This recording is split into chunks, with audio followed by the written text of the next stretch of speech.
go to www.tp.edu.sg. You'll find our EAE microsite there. Just scroll down a few sections. You'll see an EAE guide. Okay? That's a very useful and very important document that you should refer to. Because why? We have painstakingly put together a very comprehensive guide that will tell you for a particular course that you're interested in, and you'll be all the 36 diplomas, 5 common entry programs. For any one particular one, go to that guide and you'll be able to read what is it that we'll be looking out for that course, for aptitude tests, what we'll be doing for aptitude tests, what we'll be looking out for portfolio, and what is it that we'll be focusing on for interviews, down to the specific diploma. So in terms of portfolio, think about what you have gone through and think about what is it that you have done well in, whether it be in terms of CCA or in some other areas within the school. Then look for evidences that can showcase that.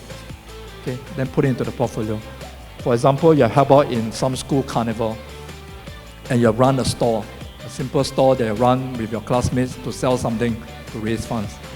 Tell us about that, and you can put in some evidence of it into the portfolio as well. Some ideas with your parents and your friends when you're putting up the application and putting together the portfolio, because you may not see sometimes the relevance of the things that you do to the course that you applied for, but your parents and your friends sometimes can offer different perspectives. What I found quite helpful is also to record yourself, doing the interview, and then try to be objective. Say, oh, how did I do that? If I were to be asked that question again, how would I do it? I think the panel, from the interviewer's perspective, we also can tell if it's rehearsed. So what we actually want to tease out is the real aptitude, desire, the fire to be in the course.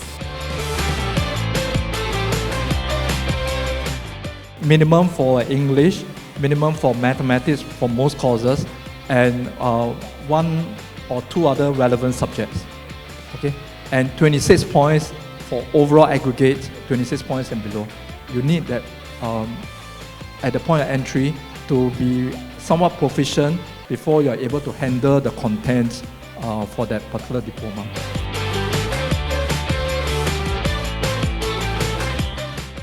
You have to do one write-up per choice. I've seen applications where the write-up for all 3 choices are exactly the same word for word.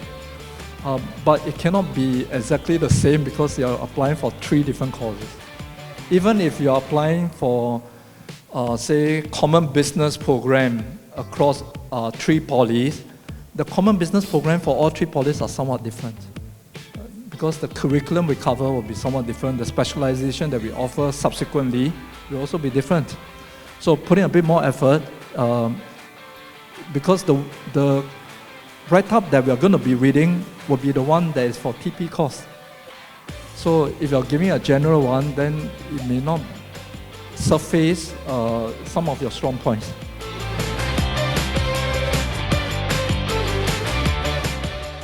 And short answer is no, because the JEE is a computer system processing.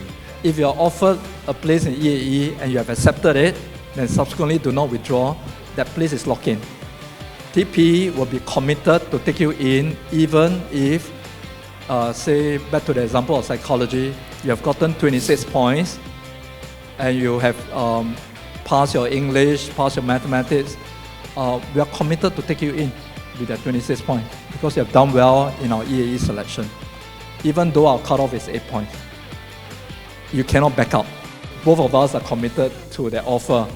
So you cannot say, oh, now that I may be more interested in something else, I want to do JAE. You cannot, because you will not have the access code into JAE to do JAE when you're already an EAE confirmed student.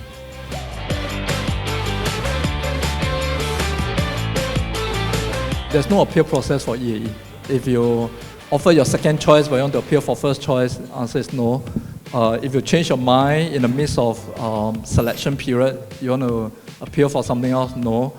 If you're not shortlisted, for interviews, after you're putting an application, you're not shortlisted and you want to put in an appeal to be called up for interview, answer is also no. When it comes to attitude test and interview, don't be stressed about it, okay? When it comes to interview, it is going to be the interviewing panel, the lecturers wanting to know more about you. It's a chance for you to share more. Please don't go and memorize, as Anita mentioned just now. Don't go and rehearse, memorize so much, and you come and then you want to regurgitate everything they memorized, you'll come out wrong, okay? And the lecturers, you can see they'll switch off because they know you are recalling something you have memorized. Just come, share more about yourself, your interests, and tell the lecturers more about what you have done, why you're interested in that course. Likewise for attitude test, don't be stressed about it. It's not a test of specific knowledge of that course. It is basically more to look at what have you found out in terms of the particular area that you're applying for.